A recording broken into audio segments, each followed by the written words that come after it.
আলাইকুম। ওয়ালাইকুম আসসালাম রহমতুল্লাহ। শেখ, খোলা তালাক দিলে এক হাইজ পর্যন্ত ইদ্যত পালন করতে হয়। এখন হাইজ যদি সময় মতো না হয় 2 মাস পর বা 3 মাস পর হয়, এমন অবস্থায় করণীয় কি শেখ? জি, খোলা তালাক যদি কেউ দেয় তো খোলা তালাক নাফাস বিবাহ বিচ্ছেদ, এতে ওলামা আইম্মা ফোকাহাদের দুটো মত রয়েছে। সিংহভাগ ইমাম বা আলেমরা বলছেন যে সেটি তালাক।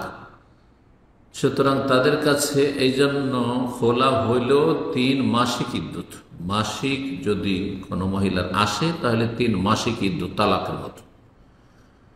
কিন্তু সহিহ হাদিস তার বিপরীতটা প্রমাণ করে। এই জন্য সঠিক মত মুহাক্কিকিন আইম্মায়ে কেরাম, গবেষক আইম্মায়ে কেরামগণ বলেছেন যে সেটি হচ্ছে এক হাইজ, এক মাসিক, যেমনটা আপনি এখানে বলেছেন যে খোলা তালাক দিলে এক হাইজ, কিন্তু এতে এজমা নেই, মনে রাখতে হবে 1 মাসিক।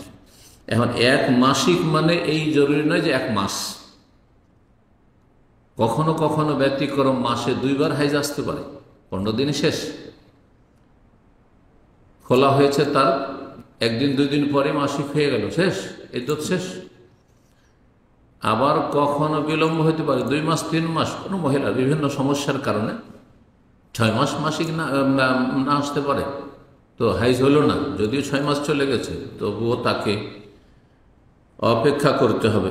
এক কথাই হাদিসে রয়েছে, হাদিস তিরমিজির 1105, 1106, সুনানে আবু দাউদের 1902 এবং হাদিস সহিহ, আল্লামা আলবানী সহিহ বলেছেন যে হাদিসে রয়েছে নবী সাল্লাল্লাহু আলাইহি ওয়াসাল্লামের সামনে 2টো ঘটনা এসেছে। 2টো ঘটনাতে বলেছেন তাতাদ্দুবে হাইজা, 1 মাসিক 1 হাইজ ইদ্যত পার করবে।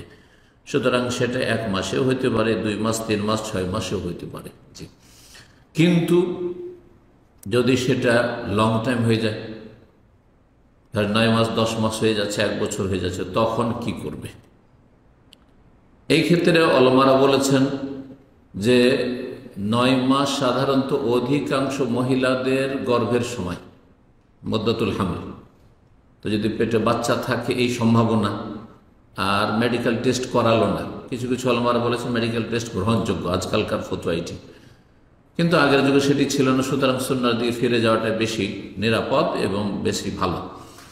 তো 9 মাস অপেক্ষা করবে কিসের জন্য? মুদ্দাতুল হামল, যে তালাকের পরে যদি আপনার তালাক যদি হয়তো পেটে বাচ্চা থাকা অবস্থায়, তাহলে হামল পর্যন্ত, মানে বাচ্চা প্রসব হওয়া পর্যন্ত, তাহলে 9 মাস এদিকে চলে গেল, তারপরে মাসিক হচ্ছে না, তাহলে আরও 3 মাস। 3 মাস হচ্ছে আপনার তালাকের ক্ষেত্রে, সেটি 3 মাস হচ্ছে আপনার তালাকের ক্ষেত্রে, তালাকের ইদ্যত হচ্ছে 3 মাসিক, 3 মাসিক, তাহলে 9 3 12 মাস হয়ে যাবে। জি, কিন্তু এখানে যেহেতু সঠিক ফতোয়া হচ্ছে খোলার ক্ষেত্রে যে 1টি মাসিক, সুতরাং এই ক্ষেত্রে 1 মাসিক পার করতে হবে, যেমনটা বললাম। জি।